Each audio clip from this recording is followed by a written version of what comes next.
大家好，欢迎来到艳红的频道。今天呢，给大家带来的是一款仿花丝镶嵌的一个护甲。然后很多人一听花丝镶嵌，感觉就有一点劝退的感觉，其实并没有。这里呢，我将用到一个法器，然后让这个操作呢变得容易一点。首先呢，我们先画一个护甲的一个模板。第一步呢，就是我们要沿着这个模板来进行一个掐丝，然后这里用的是那种扁平的那种铁丝来进行的掐丝。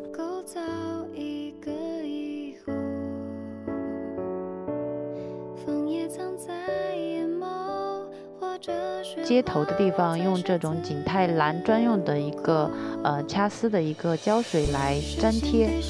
用这个胶水是因为它会速干，然后不像就是其他的胶水就必须要等半天。接下来呢，我们就会用到这期的法宝啦，就是这个铜丝网。这个铜丝网呢，其实它是静电屏蔽用的材料，我觉得它可以用在花丝镶嵌的工艺上面。这个在淘宝上的话会比较的便宜，可以在淘宝上去搜一下这个材料。根据我们拇指的一个形状，把最终所要的形状给造型出来，我们就得到了一个最基础的一个形状了。接下来呢，我们就可以任意的排列我们所要镶嵌的一些花色呀、珠子啊之类的。排列好了以后，我们就可以慢慢的把它给粘上去。我这里用的是 UV 胶来粘。因为这个东西呢比较的精致，所以呢就是每一步都会显得很小巧的样子，所以大家一定要非常的小心。胶水是很有可能粘在手上的，每一步都要先用紫外线灯进行照射，这样才能够固定它的形状。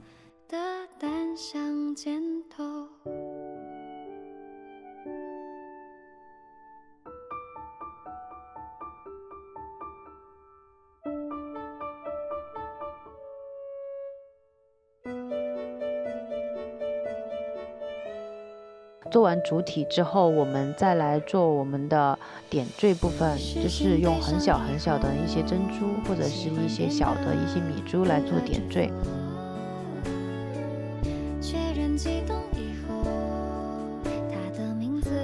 用掐丝器进行掐丝，然后再将我们掐的丝卷成一个小圆的一个形状。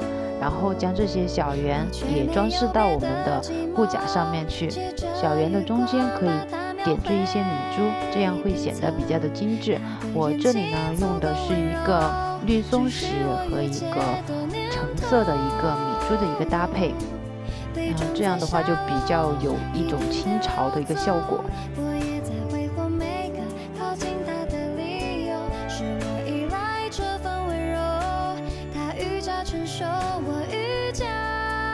点缀好了以后，然后我们整体就完成了。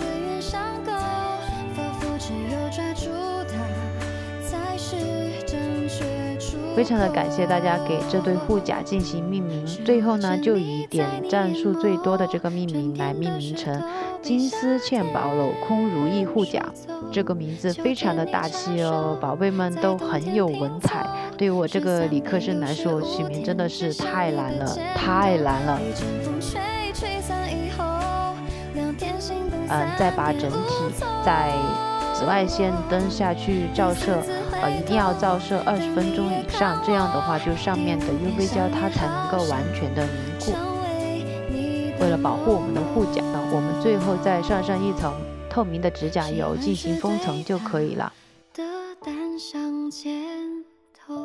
好了，今天的视频就到这里哦，我们下期再见哦，拜拜。喜欢你的第381天，今后也请多多关照。